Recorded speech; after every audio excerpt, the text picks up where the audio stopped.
Friends, welcome to Kannan info Tamil. நம்ம இன்னைக்கு என்ன டாபிக் பார்க்க போறோம் அப்படின்னா, இந்தியா விமான தொழில்நுட்பத்துல தன்னிறைவை அடையணும் அப்படிங்கிறதுக்காக பல ஃபியூச்சரிஸ்டிக் ப்ரோக்ராம்களை செயல்படுத்தி வர்றாங்க. அந்த வகையில இந்தியாவுடைய 5th ஜெனரேஷன் ஃபைட்டர் ஜெட் ப்ரோக்ராமான AMCA ப்ராஜெக்ட் சமீப காலமா வேகம் எடுக்க ஆரம்பிச்சிருக்கு. இந்த ப்ராஜெக்ட்ல சில முக்கியமான இம்ப்ரூவ்மெண்ட்ஸ் நடந்திருக்கு. இந்த வீடியோல AMCA போர் விமான ப்ராஜெக்ட்ல என்ன மாதிரியான முன்னேற்றங்கள் ஏற்பட்டிருக்கு, இந்தியா தயாரித்து வரும் AMCA போர் விமானத்தோட சிறப்பு அம்சங்கள் மற்றும் தாக்கும் திறன் குறித்து நம்ம டீடைலா இந்த வீடியோல பார்க்கலாம். நம்ம சேனலை நிறைய நண்பர்கள் சப்ஸ்கிரைப் செய்யாம பார்த்துட்டு இருக்கீங்க. தயவு செஞ்சு சப்ஸ்கிரைப் பண்ணிக்கங்க.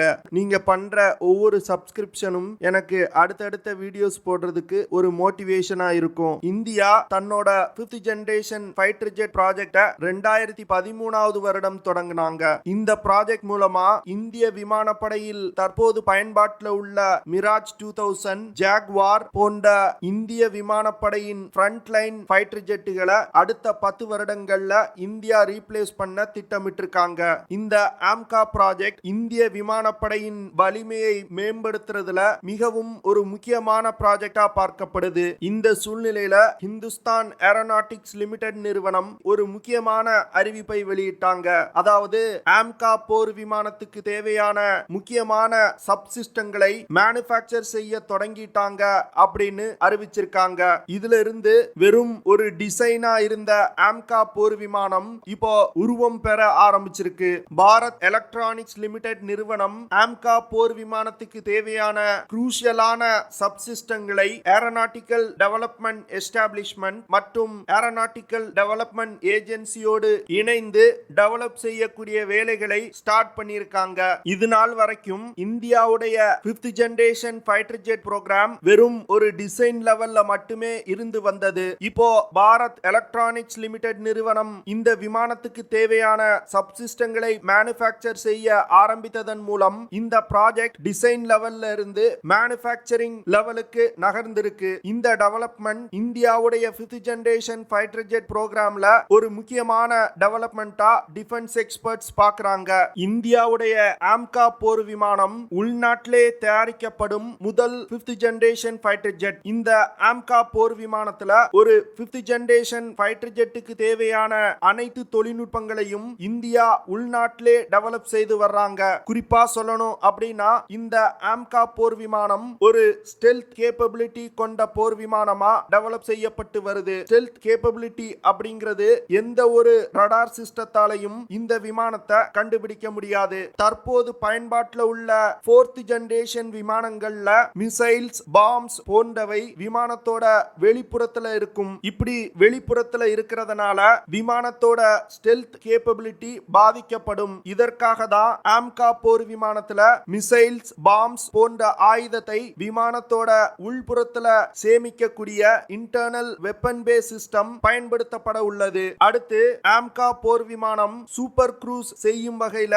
டெவலப் செய்யப்பட உள்ளது. சூப்பர் க்ரூஸ் அப்படிங்கிறது 5th ஜெனரேஷன் ஃபைட்டர் ஜெட் கேப்பபிலிட்டில மிகவும் முக்கியமானது. சூப்பர் க்ரூஸ் அப்படிங்கிறது விமான இன்ஜின்ல உள்ள ஆஃப்டர் பர்னர்களை பயன்படுத்தாமலே ஒலியின் வேகத்தை விட அதிகமான வேகத்துல பறந்து செல்வது. 4th ஜெனரேஷன் விமானங்கள்ல சூப்பர் க்ரூஸ் செய்யணும் அப்படின்னா ஆஃப்டர் பர்னர்களை பயன்படுத்தணும். அப்படி ஆஃப்டர் பர்னர்களை பயன்படுத்தும் பொழுது அதிகமான எரிபொருள் செலவாகும். இதனால விமானத்தோட ரேஞ்ச் குறைவாகும். ஆனா AMCA 5th generation fighter jet விமானங்கள்ல ஆஃப்டர் பர்னர்களை பயன்படுத்தாமலே சூப்பர் க்ரூஸ் செய்ய முடியும். அடுத்து AMCA போர் விமானத்துக்கு தேவையான சர்பன்டைன் ஏர் இன்லெட் சிஸ்டம் இந்தியாவிலே டெவலப் செய்யப்பட்டு வருது. இந்த சர்பன்டைன் ஏர் இன்லெட் சிஸ்டம் மூலமா விமானத்தோட ஸ்டெல்த் கேப்பபிலிட்டி அதிகரிக்கப்படும். இப்போ நான் சொன்ன சிஸ்டங்கள்லாம் ஒரு 5th ஜெனரேஷன் ஃபைட்டர் ஜெட்டுக்கே உரித்தான தனித்துவமான சிஸ்டங்கள். இந்த சிஸ்டங்களை உலகின் வெகு சில நாடுகள் தான் டெவலப் செஞ்சிருக்காங்க. இந்த சிஸ்டங்களை உள்நாட்டிலே தயாரிப்பதன் மூலம் இந்தியாவின் விமான தயாரிப்பு தொழில்நுட்பத்தை அடுத்த கட்டத்திற்கு எடுத்து செல்ல முடியும். இந்த AMCA ப்ராஜெக்ட் மூலமா இந்திய கடற்படை மற்றும் விமானப்படைக்கு தேவையான ஒரு 5.5 ஜெனரேஷன் கொண்ட ட்வின் இன்ஜின் ஸ்டெல்த் ஃபைட்டர் ஜெட்டை இந்தியா டெவலப் செய்ய போறாங்க. இந்த 5.5 ஜெனரேஷன் கொண்ட AMCA போர் விமானத்துல 6th ஜெனரேஷன் ஜெனரேஷன் விமானங்கள்ல பயன்படுத்தக்கூடிய பல தொழில்நுட்பங்களையும் இந்தியா இணைக்க போறாங்க.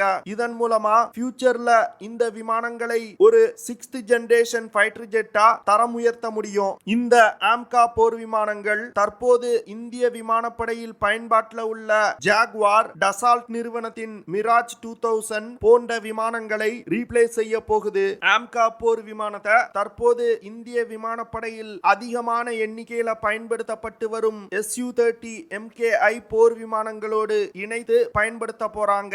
AMCA போர் விமானத்தை AMCA MK1 மற்றும் AMCA MK2 அப்படிங்கிற 2 வேரியண்ட்கள்ல இந்தியா டெவலப் செய்ய போறாங்க.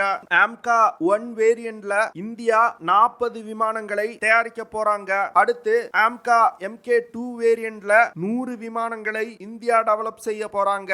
இது தவிர ஆளில்லாமல் இயங்கக்கூடிய AMCA போர் விமானத்தையும் இந்தியா டெவலப் செய்து வந்துகிட்டு இருக்காங்க.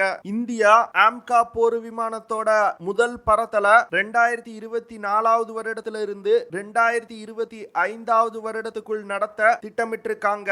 இந்த விமானங்கள் இந்திய படையில் 2030 இருந்து 32 வருடத்துக்குள் இணைக்கப்பட உள்ளது. AMCA போர் விமானத்தை இந்தியா வெற்றிகரமா டெவலப் செஞ்சிட்டாங்க அப்படின்னா 5th ஜெனரேஷன் ஃபைட்டர் ஜெட் தொழில்நுட்பத்தை டெவலப் செய்த வெகு சில நாடுகள்ல இந்தியாவும் ஒரு நாடா இருக்கும். AMCA போர் விமானம் ஸ்டெல்த் தொழில்நுட்பம் கொண்ட ஒரு 5th generation multi role fighter ஜெட்டா உருவாக்கப்பட்டு வருது. மல்டி ரோல் ஃபைட்டர் ஜெட் அப்படின்னா இந்த விமானத்தால பல்வேறு விதமான ஏர் ஆபரேஷன்களை கேரி அவுட் செய்ய முடியும். குறிப்பா சொல்லணும் அப்படின்னா air superiority, ground strike, suppression of enemy air defence மற்றும் எலக்ட்ரானிக் வார்ஃபேர் டாஸ்க் போன்ற பல வேலைகளை இந்த விமானத்தால செய்ய முடியும். AMCA 5th ஜெனரேஷன் ஃபைட்டர் ஜெட்டோட முக்கியமான வேலையே எதிரிகளோட ஏர் டிஃபென்ஸ் சிஸ்டங்களை மீறி நீண்ட தூரம் எதிரிகளோட எல்லைக்குள் ஊடுருவி சென்று தாக்குதல் நடத்துவது. AMCA போர் விமானம் 17.6 மீட்டர் நீளமும்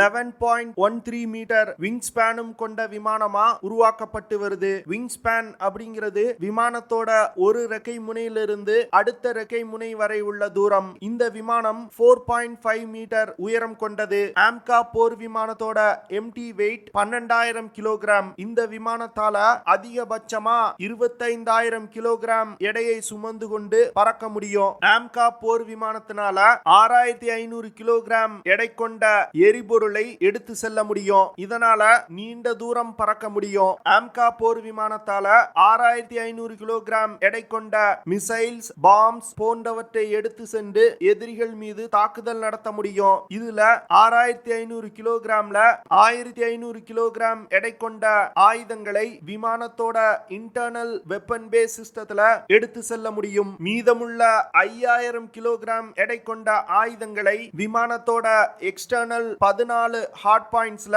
எடுத்து செல்ல முடியும். இந்த விமானத்துல ஒரு 23 mm கேனன் பொருத்தப்பட்டிருக்கு. AMCA போர் விமானத்துல பயன்படுத்தப்படும் இன்ஜின்கள்ல த்ரஸ்ட் வெக்டார் தொழில்நுட்பம் பயன்படுத்தப்பட உள்ளது. அடுத்து AMCA போர் விமானத்துல உள்நாட்டிலே தயாரிக்கப்பட்ட உத்தம் ஆக்டிவ் எலக்ட்ரானிக்கலி ஸ்கேண்டரே ரடார் பயன்படுத்தப்பட உள்ளது. இந்த ரடார் DRDO வால் டெவலப் செய்யப்பட்ட ஒரு அதிநவீன ரடார். இந்திய விமானப்படையில 2 ஸ்குவாட்ரன் AMCA MK1 விமானங்கள் இணைக்கப்பட உள்ளது. இந்த AMCA MK1 விமானத்துல ஜெனரல் எலக்ட்ரிக் நிறுவனத்தால் தயாரிக்கப்பட்ட F414 INS6 டர்போஃபேன் இன்ஜின் பயன்படுத்தப்பட உள்ளது. இந்த இன்ஜினால 98 கிலோ நியூட்டன் த்ரஸ்ட் ப்ரொடியூஸ் பண்ண முடியும். ஆனா AMCA MK1 வெர்ஷன் விமானங்கள்னால சூப்பர் க்ரூஸ் செய்ய முடியாது. ஏன்னா ஒரு விமானம் சூப்பர் க்ரூஸ் செய்யணும் அப்படின்னா 110 கிலோ நியூட்டன் த்ரஸ்டுக்கு மேல அந்த விமானத்தோட இன்ஜின் ப்ரொடியூஸ் பண்ணணும். இதனாலதான் AMCA MK1 விமானங்கள் குறைவான எண்ணிக்கையில இந்திய விமானப்படையில் இணைக்கப்பட உள்ளது. அடுத்து இந்திய விமானப்படையில் 5 ஸ்குவாட்ரன் AMCA MK2 விமானங்கள் இணைக்கப்பட உள்ளது. இந்த விமானத்துல 125 கிலோ நியூட்டன் த்ரஸ்ட் கொண்ட இன்ஜின் பயன்படுத்தப்பட உள்ளது. இந்த 125 கிலோ நியூட்டன் த்ரஸ்ட் கொண்ட இன்ஜினை DRDO மற்றும் பிரெஞ்சு நாட்டு இன்ஜின் தயாரிப்பு நிறுவனமான சஃப்ரான் நிறுவனமும் இணைந்து உருவாக்க போறாங்க.